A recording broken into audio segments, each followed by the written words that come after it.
Good evening, Indiana. Welcome to the Who's Left podcast, a show about Indiana politics, history, and culture from an unapologetically leftist perspective. My name is Scott Aaron Rogers, and I am broadcasting from Bloomington. Tonight, we are going to tackle an incredibly fraught topic. Since the Hamas attacks of October 7th, 2023, Israel's military campaign in Gaza has killed tens of thousands of Palestinians, drawn genocide proceedings at the International Court of Justice, and domestically helped sink Kamala Harris's 2024 presidential campaign as young voters especially punished Democrats in key swing states for their refusal to break with President Biden's Gaza policy. Now, with AIPAC emerging as one of the most contested forces in Democratic primary politics, the question of what Americans can say about Israel and at what cost is being fought over in courtrooms, on campuses, and at the ballot box. Daniel A. Segal is the Gene M. Pitzer Professor Emeritus of Anthropology and Professor Emeritus of History at Pitzer College, one of the Claremont colleges in suburban Los Angeles. He served as president of the American Association of University Professors chapter there and a member of the executive board of California Scholars for Academic Freedom, a past fellow of the Center of Advanced Study in the Behavioral Sciences, and a past secretary of the American Anthropological Association. He has published widely about kinship in Jane Austen, racial discourse and practices in Trinidad, the history and history of several social science disciplines, Jane Goodall in Gombe, and world history. He also served on the coordinating committee of Jewish Voice for Peace Los Angeles and the organizing collective of U.S. academic and cultural boycott of Israel. Now, living in Bloomington, Segal is a member of the coordinating committee for Jewish Voice for Peace Indiana. Tonight, we're going to talk about untangling Zionism from Judaism, the battle over the definition of anti-Semitism, Jewish dissent inside Jewish communities, how to discuss the U.S.-Israel special relationship and Israeli influence in U.S. politics without sounding like an anti-Semitic conspiracy theorist, and finally, what a just resolution to the Israel-Palestine conflict would look like. Now, before we get to all that, a real quick ask. This is an independent media project, and we could not have intense discussions like this without your support. We don't paywall content. We don't have advertisers. We don't have billionaire benefactors. Only individuals like you keep this thing going. It is a foundational principle of Who's Left and the Progressive Indiana Network that we refuse to hide valuable information behind paywalls in the middle of a political crisis, even if that's not in our financial best interest. So please, if you find value in this work, go to progressiveindiana.net and subscribe at the paid level. It's only $5 a month. $50 for the whole year to help us build the infrastructure that will pop the right-wing media bubble in this state. And if a paid subscription isn't in the cards for you right now, that's okay. You can still help out by liking and sharing on social media, commenting, leaving reviews, providing feedback, and forwarding articles to your people. You get us when you can. Mostly, we just want you to be here in this community of Hoosiers dedicated to making this state and its government work for all of us, not just the elite few. Please, join us. You can follow me on Blue Sky, Instagram, and Threads at whosleft.us. On Facebook, TikTok, and YouTube, it's at Who's Left. You can follow Progressive Indiana Network on most social media sites at the full spelled out name, but on Blue Sky and TikTok, it's PIN Indiana. Please help us grow with a follow wherever you're at. Tell the others. Let's build a radically democratic Indiana together. Now, let us welcome Professor Daniel Segal. Professor, welcome. Thank you so much, Scott. It is a real pleasure, and I'm really excited and at the opportunity to speak with you about these important topics. I've been looking forward to this conversation for a real long time. You know, it's these things are hard to talk about, especially as somebody outside of the Jewish community. I don't want to say the wrong things, so I'm glad you're here to sort of help us guide us through this. There's a lot to talk about. So, Zionism in many ways gets treated in American political discourse like almost as a synonym for Judaism itself. To be Jewish is to be a Zionist, and to oppose Israel is to be anti-Semitic. But you are an anthropologist by trade, and you study how these categories can get constructed Historically, where does Zionism actually come from? And how did a 19th century political movement become fused with an ancient religious and ethnic identity? Well, let me start by saying that I am a 67-year-old Jewish American, proudly Jewish, and I am proudly anti-Zionist. I feel obligated as a Jew in terms of the ethical teachings passed on to me by my blessed parents. I feel obligated as a scholar, and I feel obligated as a human being to be anti-Zionist. So I want to just start by asserting that I am proudly Jewish and very proudly anti-Zionist and supportive of the Palestinian struggle for freedom and equality. And as you said, it is extraordinary that people conflate and confuse Zionism and Judaism. Judaism is a many thousand-year-old religious faith and tradition. It has changed a lot over that time, but it's been around for thousands of years. Usually people talk about 4,000. Zionism is a political project, and it does not emerge to the very end of the 1700s, and it really is not significant until the end of the 1800s. So how something that is thousands of years old and that is a religion could be confused with something that is very recent on that scale of time, 100 to at most 150, 200 years, and that is about state formation. The Jewish religion is not about state formation. Let me start with a analogy. I am staunchly opposed to white supremacism. I am staunchly opposed to the United States becoming anything like a white supremacist state. And under Donald Trump, we have fears that it is moving in that direction. But the fact that I'm against white supremacism and would do everything I could to block a white supremacist state doesn't mean that I'm anti-white people or that I have prejudice against white. What I dislike are not white people. What I dislike is supremacism. What I dislike isn't white people. It's having a state that would privilege whites over blacks.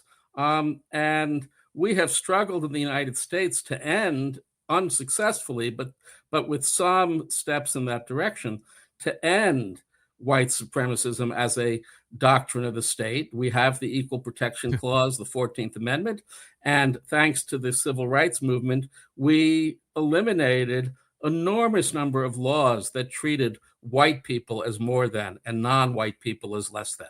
That still occurs in the society, but we have had a struggle against having a white supremacist state. And again, being against a white supremacist state is being against the supremacism and against that being in a state. Judaism is a religion. Jews are a people. Zionism is an ideology or project of making a state that treats Jews as more than and non-Jews as less than.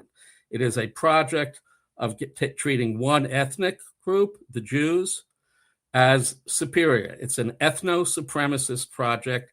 It is trying to create an ethno-supremacist state.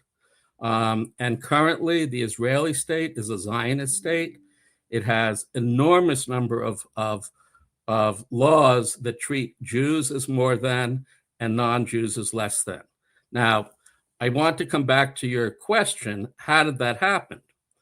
Well, unfortunately, during a period of nation making, and in the 19th century, there was a broad ideology that has its own history that said that states should be set up along the lines of ethnic groups or peoples.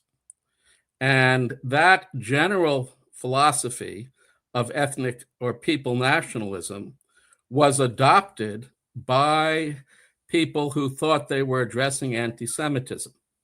And they sought to respond to the horrible anti-Semitism in Europe at the end of the 1800s and through the 1900s by creating a Jewish ethno-supremacist state. The anti-Semitism they were responding to was real. They grabbed a solution from a much broader ethno-nationalist movement, a movement that tried to make nation states, and it was the worst possible response to anti-Semitism. It came at the expense of denying the rights and harming the lives of Palestinians, and it has proven anything but helpful to the Jews. Israel today is one of the most dangerous places in the world for Jews. It is a terrible idea to deal with hatred by creating a state that treats one group of people better than another group of people. To go back to the analogy, our society that treated non-white people so terribly, and South Africa, where there was apartheid that treated non-white people in South Africa terribly, the solution that we embraced was a solution of universal equal rights, not to try to protect people with state power that they could use to abuse other people. Yeah. The proper response to anti-Semitism is to embrace equality and freedom, liberation for all people in solidarity with other people, not to create a state that treats Jews better and non-Jews as worse. So, I mean, I guess you understand where the sentiment comes from. If you look at Eastern Europe in the late 1800s, the pogroms in Russia, especially, come to mind. So you could see why people would be like, well, these folks don't want us here. We need to find somewhere to be where we can be safe. So I guess you understand the thought, but then like the land that we now think of as Israel and Palestine was at that point part of the Ottoman Empire, right? And there were Jews living in the Ottoman Empire, as I understand, peacefully alongside Muslims and Christians. The Ottoman state was kind of weak, but it was relatively pluralistic, I guess. But then Yes. After World War I, the British and the French sort of inherit the Ottoman territory and carve it up. They draw lines on maps without really understanding the contours of the people that live there.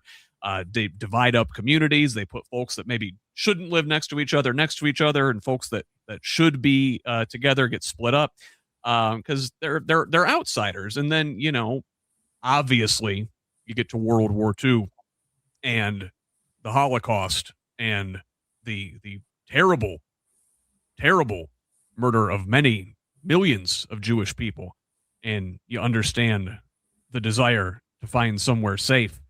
But you have to weigh that with like the people. There were people already there. That land wasn't the British and the French's to give away.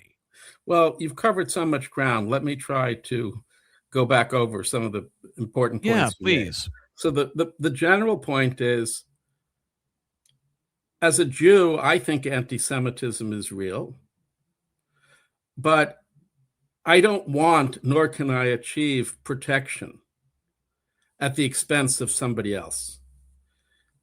It doesn't make me safe to have the power to steal somebody else's land. In this country, it really doesn't make white people safe to have hyper-policing of brown and black communities. White people, scared, sometimes make that confusion and support hyper-policing. But I haven't seen that it makes white people safe. You know what's going to make white people safe? Having a society that is just and provides an opportunity for a dignified life for everybody. And the recourse to deal with your fears by grabbing power and abusing other people is a terrible impulse. And that was a very similar impulse behind Zionism. Allow me to digress maybe and tell a family story. It's a story about my grandfather, who lived in that part of Eastern Europe where there were so many pogroms, the area known as the Pale of Settlement. And, you know, it's where it is today. It's on the border of Russia and Poland, but that's where Jews were supposed to live, and my grandfather lived. It was in 1906, we think, that as a 5-year-old, he was walking to school, and a pogrom came through town, and a brick or a rock, I wasn't there, I've learned this from my grandfather, may his memory be for a blessing, and it hit him. And it hit him behind, actually, this ear, the right ear, and I could feel the scar from that, which he got at 5, when he died in his 90s. His mother, my great-grandmother, who was a wonderful woman, had the correct analysis. Let's get the hell out of here. Now, I knew her. She was a wonderful woman. I never thought to ask her, how did she end up in Brooklyn? She might have very easily, you know, she was just trying to get anywhere where they weren't going to throw bricks at her 5-year-old son, right? She got on a boat. Maybe she knew it was going to Brooklyn. Maybe she didn't. Maybe if she'd waited and taken a boat another day, she would have gone to Palestine. All power to her, whether she went to Brooklyn or Palestine. People who are fleeing oppression should be welcomed anywhere and everywhere. Right now, anybody, you know, we have a closed border blocking people who are fleeing oppression. We should be welcoming them. But if you are drowning in a sea of oppression and you find a lifeboat or a safe harbor to pull yourself up, nobody should turn you back the way Trump does. Nobody in Brooklyn should have turned my grandfather back. Nobody in Palestine should have turned him back if he'd ended up there. But you don't when you pull yourself up onto a safe harbor. Go to the people who are there before you and throw them into the sea of oppression. And that is what Zionism has done to the Palestinian people. And it is an unpardonable sin, and it is unpardonably a degradation and a betrayal of Jewish ethics. The movement to Palestine was no better or worse than the movement to Brooklyn. Unfortunately, ordinary people went because they were fleeing oppression. Sometimes they tried very hard to live as good neighbors with the Arab population there, the Palestinian Arab population that was there. Most of those Palestinian Arabs were Muslim. A sizable minority were Christian, and a small minority were Jewish Palestinian Arabs. Unfortunately, there were Zionist leaders who thought that the best thing to do was not to encourage them to live as decent people with their neighbors, but to steal the land by hook or by crook from the existing Palestinian population and push them away. Buy up land, push them away. And in 1948, that involved massacres and ethnic cleansing, again in 1967. So it is not the fleeing of oppression that anybody criticizes, nor is it people seeking safe harbor wherever they could. But, you know, if you got to the United States and you joined the, white supremacism in treating brown and black people in the city terribly, that would have also been a terrible thing to do. You know, you can flee oppression and enter a new society, but you should treat everybody there as you want to be treated, with freedom and equality. Unfortunately, there were Zionist leaders who pulled the people fleeing oppression into this project of building a Jewish ethno-supremacist state. It involved land theft. It involved ethnic cleansing. Most recently, it has involved genocide. Yeah. And I'm glad you said that word, because I think, coming up, I always was a, geography and history person. Those were the things I studied. And even in my naivete, I recognized like a couple things, after World War II, and you sort of see the demise of the British Empire and the French, what was left of their empire as well, and their colonial holdings, and the people that lived in those places, they got their independence, self-determination. And the Palestinian folks did not. They appeared, and correct me if I'm wrong, to just get a new colonizer. But then also you mentioned genocide, and I see the parallels with what happened in this country. And you think of these lovely whitewash stories we're told about the pilgrims fleeing religious persecution in their European homes, coming over here and taking over the land from the people that were already there. And I see the parallels, like looking at Israel and the genocide there and driving the native folks off their land. I've seen this story before. Yeah, I mean, that parallel is profound. There's what you might call a time difference, right? White settler colonialism killed, any killing is wrong, but just large numbers of Native Americans as part of the settler colony of the United States through the 1800s. It took place then. It was wrong. This has been taking place since 48. And it is worth noting that took place and it was wrong. And there were people who knew it was wrong. Certainly Native Americans knew it was wrong. And there was a small number of white people who knew that it was wrong. Not enough. But we did not have international law yet that said it was wrong. Israel is committing this genocide in the wake of establishing international law that was supposed to be a guardrail against that. So the parallel is real, and yet it also is interesting that one genocide of settler colonialism unfolded in the 1800s, and another is unfolding in the last, since 48, after the establishment of what we thought and hoped would be international laws that would put a brake on genocide and have thoroughly failed us, and now unfolding where we can see the genocide on our cell phones.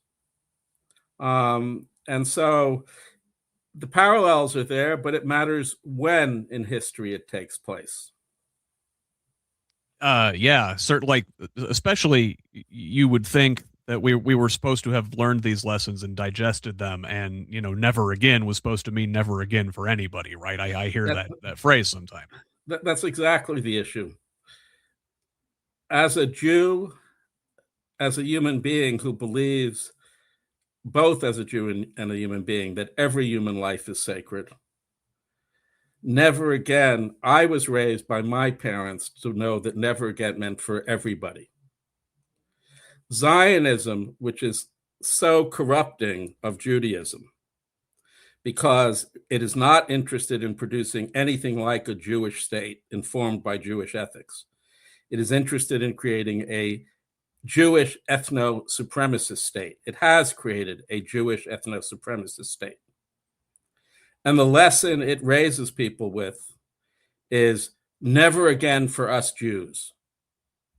And when you get into that mindset that some human lives are more than and other human lives are less than, that supports and fosters apartheid, ethnic cleansing, and genocide. So here we are,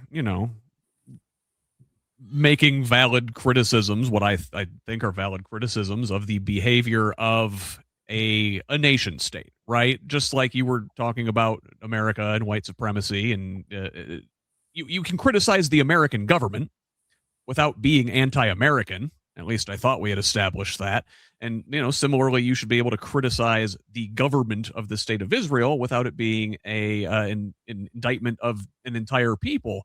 But you've got the IHRA, that's International Holocaust Remembrance Alliance, I believe. They adopted a definition of anti-Semitism, which includes, certain of criticisms of Israel as being anti-Semitic by definition. Yep. Critics of this say it's used as a legal and institutional weapon to shut down legitimate dissent. I believe you've seen this up close. I was looking for a headshot of you to put on the graphic promoting this interview, and search Professor Daniel Segal. Some of the first stuff that comes up is, this radical left professor is teaching Jew hatred at Claremont College. Yep. Well, and I have testified for the state legislature in Indiana against the adoption of the IRA bill. Let's say you want to shut down criticisms, not just of Netanyahu, but you want to shut down criticisms of an ethno-supremacist state, the Jewish ethno-supremacist state, the Zionist state, Israel. You stand up and you go anti-Semite because it intimidates people. This is a thoroughly dishonest, weaponized misuse, abuse of the charge of anti-Semitism. It is the sky is falling, and it's worse than the sky is falling because it is saying that people who are standing up and demanding equal rights for everybody are somehow being hateful to Jewish Israelis. When I say that every law in Israel that treats Jews and non-Jews differently should be eliminated and they should have equal protection under the law, I'm not saying I hate the Jews. I hate the inequality. I hate the discrimination. But if you want to shut me down, go ahead and lie and say I'm a Jew hater. Say I am a self-hating Jew. But I do want to go back to saying something that I think being an anti-Zionist is more than just criticizing the government of Israel. It is a criticism of the state because that supremacism is not just a policy of the Netanyahu government. It is like the supremacism that was present in this country when Black people could be denied their freedom, or when Black people could be relegated to second-class citizens, even in the 1900s. It is like the racism of white apartheid South Africa. And let me say that any state that does not respect human equality is not a legitimate state, should not exist in that form. It either must adopt a commitment to human equality and freedom, or it must be brought out of its existence. So this is not just a criticism of the Netanyahu government. It is built into the Israeli state that it is a supremacist state as much as it was built into the previous South African state. Now, in the case of South Africa, the state was brought down. In the case of the United States, the change came without bringing the state down. The state went through a series of reforms that must still continue.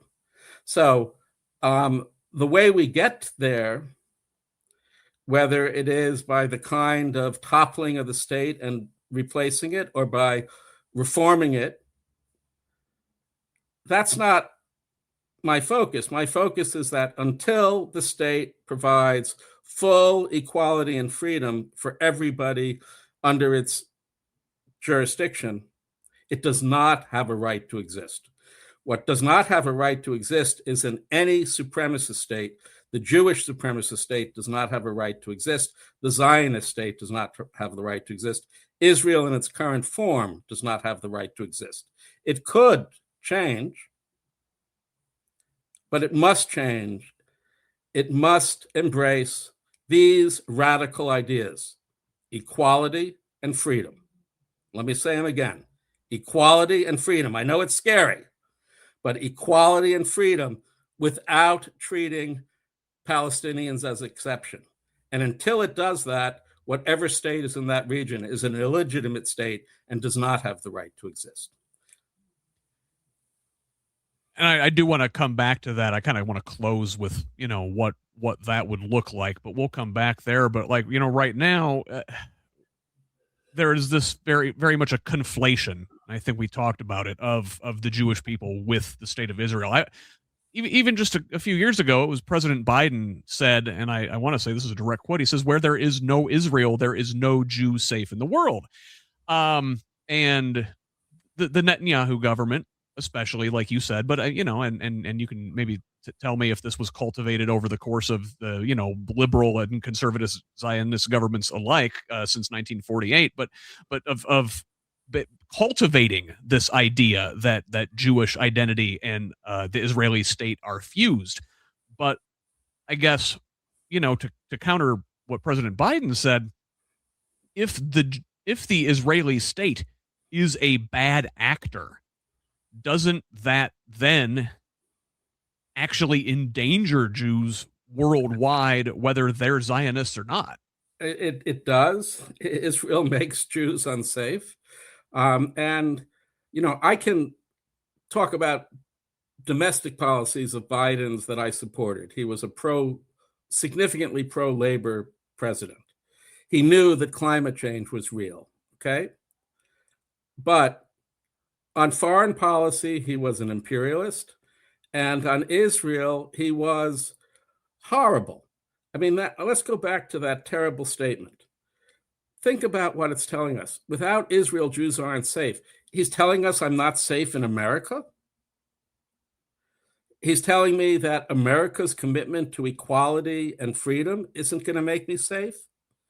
I mean, I think that shows a profound lack of respect for the best of it in America. And I will say it again. My safety is not in any way supported or increased by Israel existing as a supremacist, discriminatory, heavily armed, nuclear-armed state.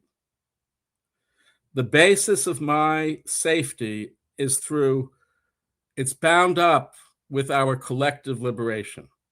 I am safest in a society where everybody has an opportunity to live a dignified life.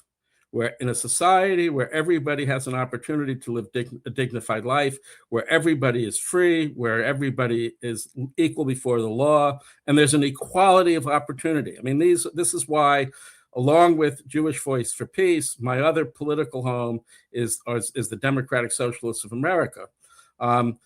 We are safest through solidarity and collective liberation. And collective liberation where we have equal political rights, but we also have equal opportunities to live dignified lives. And when we have equal opportunities to live dignified lives, and where we have a built-up commons so that every child has health care, every child has an opportunity for an education, we know that what goes down overwhelmingly are crimes that are responses to oppression and inequality, desperation. And that's what creates safety. We create safety by creating opportunity and a shared life that is decent for all of us. When we treat people unequally and we deprive people, some of their responses are desperate. And that creates, that is the basis overwhelmingly of crime in capitalist societies. And it does not, make me safe. And the best protection for me as a Jew is, frankly, ensuring that all oppressed peoples have equality and freedom and an opportunity to live dignified lives. you said, oppressed people will lash out. And, I think of Dr. King, who said that a riot is the language of the unheard, right? I Right. mean, you scale that, right, if Right. you will. And Palestinian, not currently, but at some moments, Palestinian resistance is violent. At some moment, the resistance, and I will say, I've been in Palestine twice, and it is even when I was there in 18, in the spring of 23, it is a violently, viciously apartheid, discriminatory state. I would love to be an absolutist against violence. It is hard. It is hard. And it's not my place to say to people who are denied freedom, as people in Palestine are by the Israeli state, people who are denied equality, people who are denied opportunities for a dignified life. I certainly don't condone or encourage their violence, but I've never been denied my freedom. I've never been denied my equality in that way, or opportunities for a dignified life. So I don't say to that person, don't be violent in response. I try to support their struggle as best I can. But, I taught world history for 4 decades at the Claremont colleges. And part of world history is enslaved Black people on U.S. plantations rising up and sometimes killing their master and killing their family. I never once said that that was a good thing, the violence, or that I never once celebrated those deaths. But I can't say where it comes from. Yeah. But I can't say I condemn it either. I've not lived that life. And what I can say is, let us do everything we can to support people's struggle for freedom, equality, without violence. And, when desperate people denied freedom and equality resort to violence, and again, this is a point King made, I don't focus my blame on them. I focus my blame on the conditions that denied them freedom and equality. And in this country, the people who have failed to support the Palestinian struggle. What have Palestinians asked of us through the BDS National Committee, which is a broad consensus of Palestinian society? They've asked us to engage in these nonviolent tactics: boycotts of Israeli products, divestment, so selling Israeli bonds, divesting from the companies that profit from the apartheid, from the ethnic cleansing, from the genocide in Israel, and sanctions, having the government place a sanction on the Israeli state and its leadership. These are nonviolent tactics. And if you, and I don't mean you, Scott, but I'm saying this to anybody listening, if you have not supported BDS, shame on you, because you created the desperate conditions that led people to the violence of October 7th. Those of us who supported the Palestinian call for BDS, the Palestinian, which is essentially a Palestinian picket line, don't buy Israeli goods, divest from Israeli companies, support sanctions, stop selling weapons of mass destruction to the Israeli state. Those were solidarity activities to support nonviolent struggles against the Israeli state. And not surprisingly, the failure to adopt those in a timely fashion meant that tragically, some Palestinians suffering in those ways lashed out violently.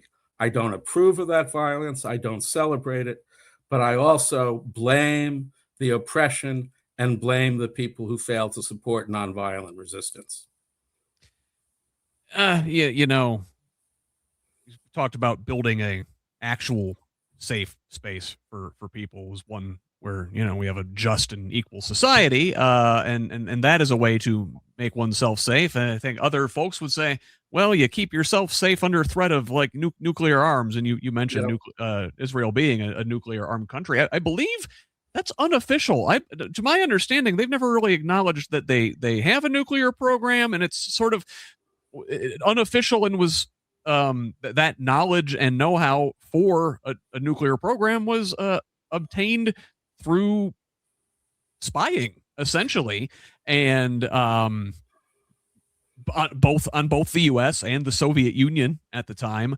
And I want to tread carefully here because I'm going to, get into like Mossad and, and talking about, again, a particular government's particular intelligence agency having deep tentacles around the world, without making broader speculation. And, and not just the spy agency. You think about financial ties, things like AIPAC is a big contentious issue with the Israel lobby funding Democratic primaries right now. And like, how do you talk about things like the special U.S.-Israel relationship, Israeli influence on U.S. politics, a wide spy network across the U.S. and Europe and Russia, without it sound like you're talking about a Jewish cabal running the world? Well, a couple of things here. When we talk about Zionism, it claims to be Jewish, and it certainly has a significant number of Jewish U.S. supporters, though fewer and fewer. If you're talking about young Jews, and the polling now shows more young Jews, so young, the polls vary, under 30, under 40, more young Jews identify as anti-Zionist than Zionist. So there was a period of time in which the U.S. Jewish population was overwhelmingly Zionist. Never unanimous, but overwhelming. That was not true before 67. Zionism was contested significantly throughout the middle of the 20th century. There's what we call the Bund tradition, a tradition of left Jewish socialism that abhorred Zionism and the Zionist state and believed, as I believe, that Jewish liberation is through collective liberation, through ending the kinds of obscene inequalities that we have in a capitalist society.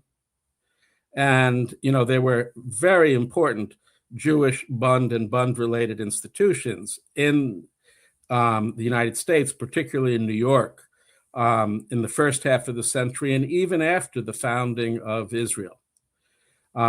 The strong, overwhelmingly consensus support of U.S. Jews for Zionism really gels after the 67 war. It's never unanimous. I can talk about my own dissent and my dissent of people I know. It's very strongly in place until early in this century. So we're talking about a strong, overwhelmingly consensus of about 40 years, 35 years.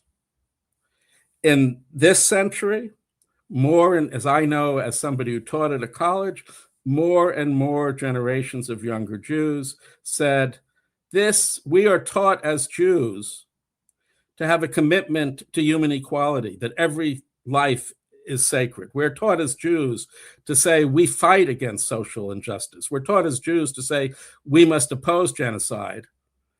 And our teachers, our rabbis, and our parents act like they mean it and sound like they mean it when they're talking about all sorts of issues. But they sound like they are contradicting themselves, that they are engaged in abject hypocrisy because they endlessly support the oppression of Palestinians. And younger Jews have said, no, I am not going to accept the Palestinian exception to the best of my Jewish faith tradition. And so younger Jews have overwhelmingly, year after year, more and more rejecting Zionism. I've seen this as an activist organizing with Jewish Voice for Peace. When I joined Jewish Voice for Peace Early in this century, we had membership in the hundreds. Our membership is now in the tens of thousands. And if you're talking about supporters, we're talking about over 750,000. We are no longer, atypical. And we've seen, the polling shows that Zoran Mondani, whose views about Israel are very close to mine, he says he does not think Israel should exist as a state that has laws that treat Jews as more than and Palestinians as less than. It has to reject those ethno-supremacist qualities to be a legitimate state, to have a basis of legitimacy in existing. What percentage of Jews in New York, the most Jewish city in this country? Well, it depends on which polls you read, but something like 30 to 40% of Jewish New Yorkers voted for Mondani. So that conflation, they've lost. Zionists want to tell you that all Jews support Zionism. Zionists want to tell you that if you're not with them, you must be an anti-Semite. But increasing number of young Jews are proudly Jewish and proudly anti-Zionist, and are also, very interestingly, rediscovering those left Bund traditions that I talked about. They are, for instance, very interested in studying Yiddish, which was the language of Jewish socialist internationalism, more than studying Hebrew, which has become the nationalist language of a supremacist state. So there's there's this dramatic shift. Biden didn't get it. He was a true believer in Zionism. It was terrible. It supported sending bomb after bomb to kill Palestinian after Palestinian. And let me tell you, I spent that convention that nominated Harris marching behind a police line, demanding that Harris allow a Palestinian voice on that stage. Small ask. Small ask. Hopefully asking her to recognize and stand against genocide and to support an end of sending those weapons of genocide. She refused. I don't applaud the election of Donald Trump, but I have to tell you, if you can't stand against genocide, you don't deserve anybody's vote. And she failed. And I think she came by her loss of that election as a result of her moral failure. And the current analysis that the DNC is hiding from us is that failing to oppose genocide cost her the election. Well, look, if you told me that voters abandoned her because she was a Black woman, I'd be furious. That's a terrible reason to abandon her. If you tell me voters abandoned her because they didn't think there was actually any exception to human rights, that voters abandoned her because they thought genocide was wrong, well, that's actually a good reason to abandon her. She earned that. And the Democrats had better learn that lesson. Genocide, pro-genocide, APEC Democrat and pro-genocide Democrat are synonyms. And we have... go ahead. Sorry. I can talk about particular congressional races. New York 10, where Dan Goldman, corporate hack, and never met a financial capital that he didn't want to deregulate and empower, and like his loyalty to the Jewish supremacist state is shameful. Running against him is Brad Lander, proudly Jewish, supported Mondani, and Brad Lander doesn't take a dime from AIPAC. Dan Goldman, I don't know how. I just saw the figure today. I can't remember it. So, there's a case where we have two very strongly Jewish identified candidates. One is an anti-AIPAC, anti-genocide candidate. Another is a AIPAC and pro-genocide candidate. And I obviously know where my loyalties fall on that. So, Mike, this could be like it's such a deep topic, and like we're only scratching the surface here tonight. There's so much more I want to talk about, but we've got, I don't know, maybe 7 minutes or so before I've got to start my closing spiel. So I want to ask you, with that time we have left, like, what does a just resolution look like in Palestine? Well, how do these groups of people coexist together? Is it a two-state solution? Is it a one-state solution? From the river to the sea, what does that mean? Well, I will so much say, to unpack. Yeah. Okay. So let me say this: from the river to the sea, Palestine will be free, and I say that proudly as a Jew. I also want to say, traveling in Palestine, I never felt any anti-Semitism or hostility to me as a Jew. I was welcomed at the Al-Aqsa Mosque by the head of the Mosque Association. He had seen a biography of me beforehand and knew I was Jewish. And he made a point that he was concerned I might feel I was not welcomed. And he said, I want you to understand, we do not want any Zionists here. Zionists are our colonists. They discriminate against us. They put these bullets into our mosque. They came in here and fired guns and killed people and pulled bullets into the mosque. You're an anti-Zionist. You are welcome. And I embrace you as a Jewish brother. That was in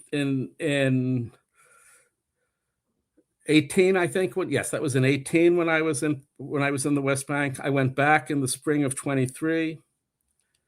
I was invited to the home of a wonderful Palestinian couple, colleagues at Birzeit University, and their children are running around happily like children do.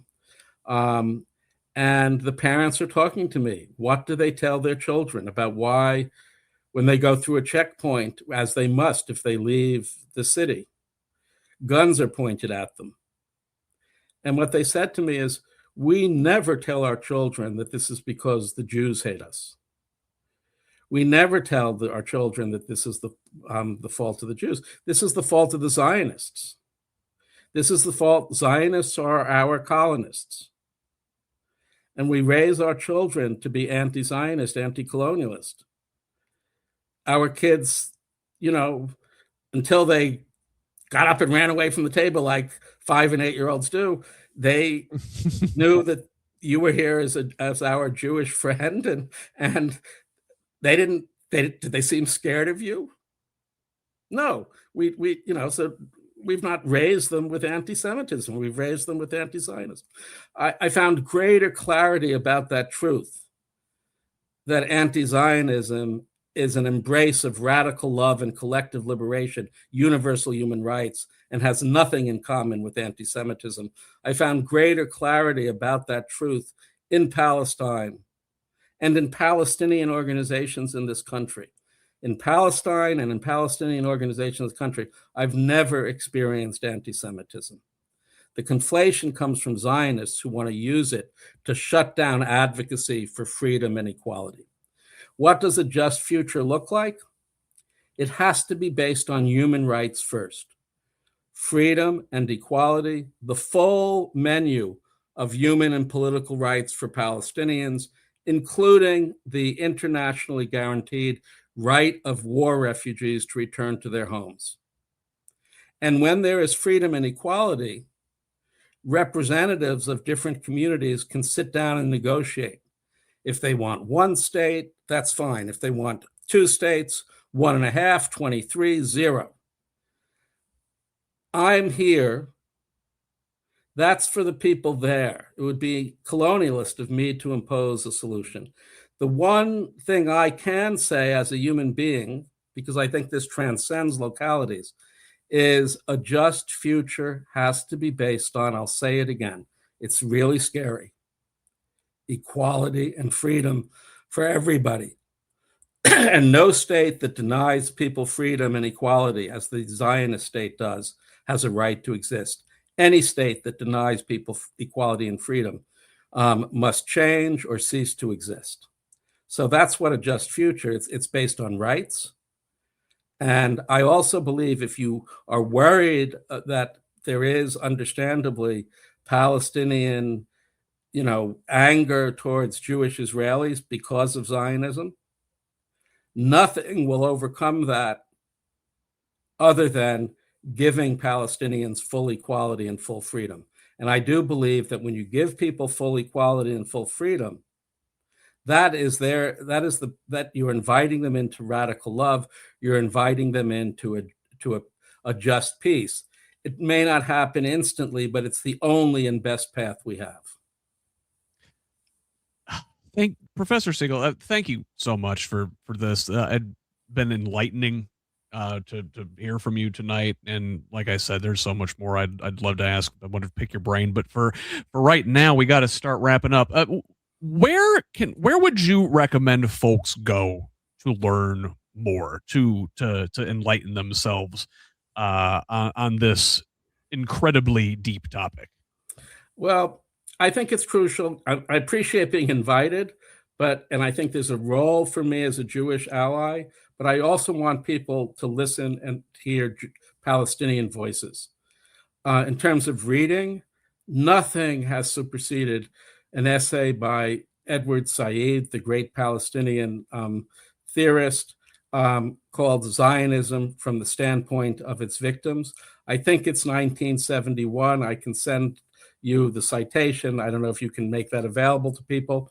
My other sort of go-to book by a Palestinian is a book by Raja Shahada, who founded the great human rights organization Al-Haq, who wrote a beautiful book called Palestinian Walks. There's also right now so many great Palestinian movies. I love Palestine 1936, which is about the way in which Zionism really began or took major steps to end the freedom and equality of Palestinians, not in 48, but back in 36.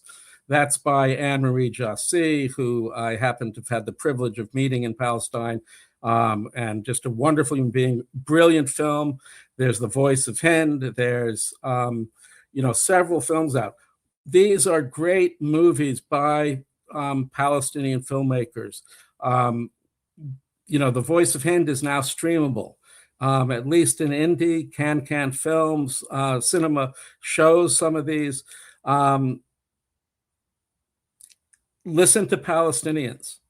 Also go to the website of Jewish Voice for Peace and go to the website of various Palestinian organizations such as the U.S.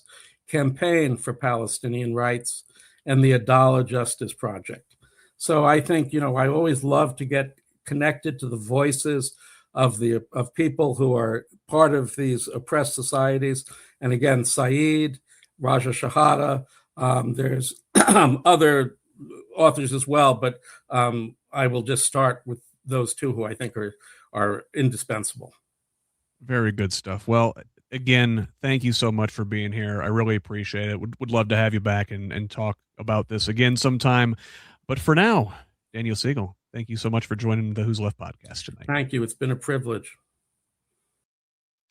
That was Professor Daniel Segal, Professor Emeritus from Pitzer College out in California, living here in Bloomington now, an activist with Jewish Voice for Peace.